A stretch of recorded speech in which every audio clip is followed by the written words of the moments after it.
Hi, my name is Jamin Goecker. I'm a realtor in South Central Alaska, and my mission is to help you to build an intentional and significant legacy for yourself and your family by coaching you in real estate.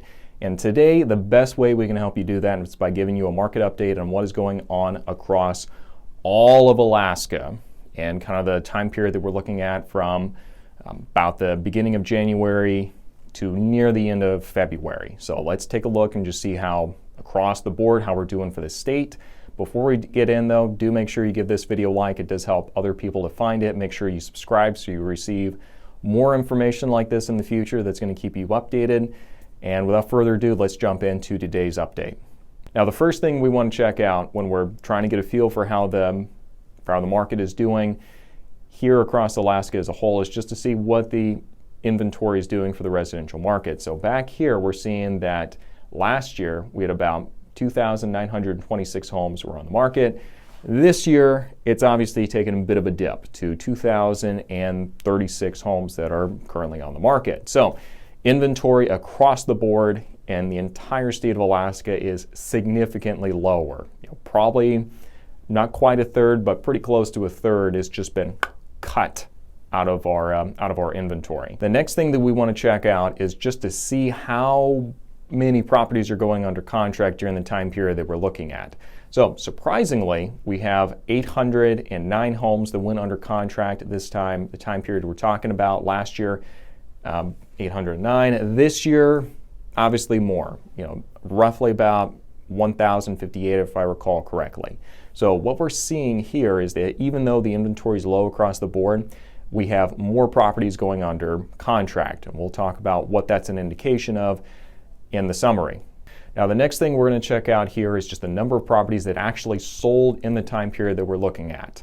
So 552, that's what sold last year during the time period that we're looking at, like signed, closed, recorded, belongs to somebody else. And over here, 669 homes actually sold during that time period.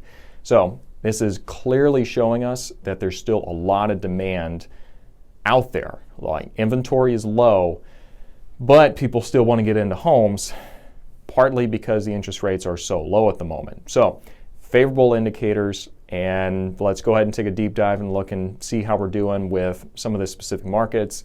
Looking specifically at the biggest ones, which is Anchorage, the MatSu Valley, Fairbanks, in the Kenai Peninsula.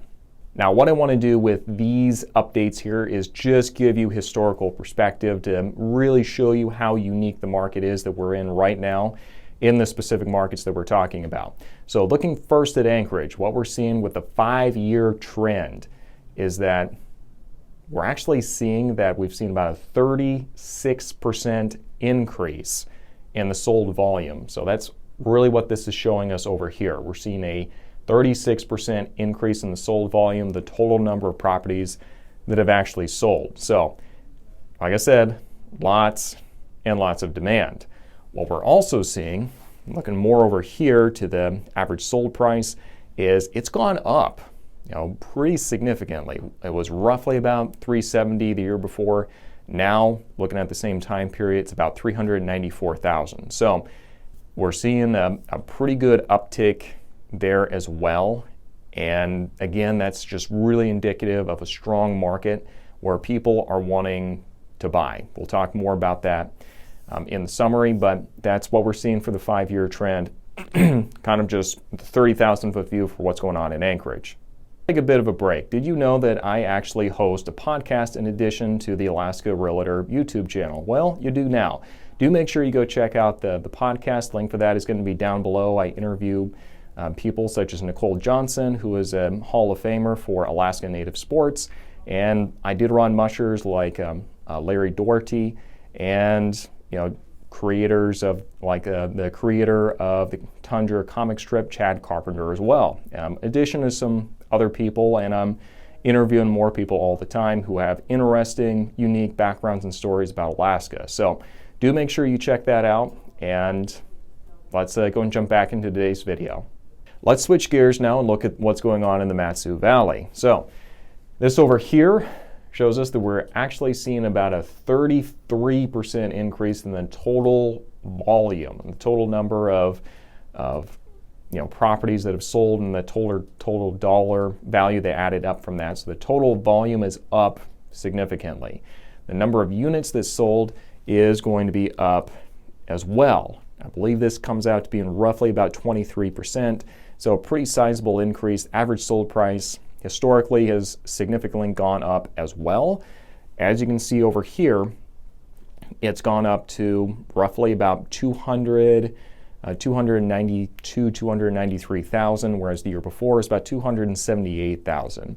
So you can see that's an increase over the year before. It is definitely an increase looking at the past 5 years. So MatSu Valley seen some good stuff as well. Talk more about it in the summary.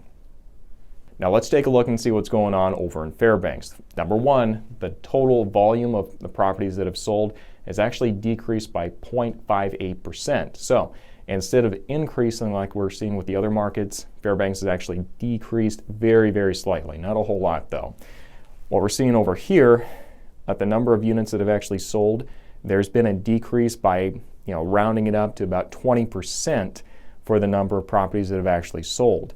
And finally, what we're seeing also is that the average sold price has gone up by approximately 24%. So despite the number of units that have been selling has been going down, the average price in Fairbanks has been going up. Fairly sizable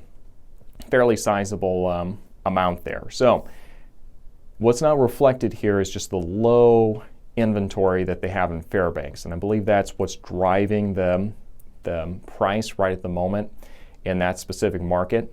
I've looked at the charts before and we've talked about it in previous videos, but definitely go check those out.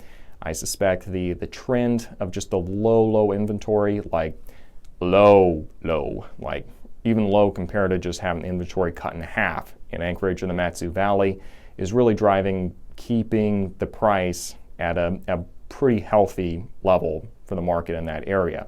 So that's Fairbanks though. The last market we're going to check out is the Kenai Peninsula. Now, the first thing that we're going to check out with the Kenai Peninsula is obviously the volume that's sold, and that has increased by approximately 7% over the period that we're looking at. So not bad. The number of property or units or number of properties that have actually sold has increased also by around 17%, and we're also seeing that there's a slight decrease though in the average sold price over here by roughly about 8%. So what we're seeing is that inventory is going to be low in the Kenai Peninsula. We're still selling a lot of units, and it's actually becoming more affordable, which is a little bit of an anomaly in some of the markets that we've checked out up to this point. So that kind of brings us straight to our summary. So let's go and summarize all this real quick. What we're seeing across the board for Alaska is that the inventory is low, the demand remains high, average sold prices are going up. That's really what we're seeing across the board. If you want to go check out and see what's going on in the specific markets that we're talking about, I service Anchorage and the MatSu Valley and Eagle River. Do make sure that you go check out some of the market updates that are geared specifically to those markets, and you can find that in the little page on the channel that just says market updates. You'll be able to find those. We have one for every one of those markets at least once a month. So if you have any questions on what's going on in Alaska as a whole, do make sure that you reach out to me through my Facebook page. That is the best way to get a hold of me. Please do not email me because I get hundreds of emails, and I literally have over 11,000 unopened emails in my inbox, and it's causing me a preoccupying kind of anxiety. So please reach out to me directly on my Facebook page so I know you're not going to fall through the cracks. And if you want to get in contact with me, that's just the best way to do it. Thank you for watching, and we'll see you next time.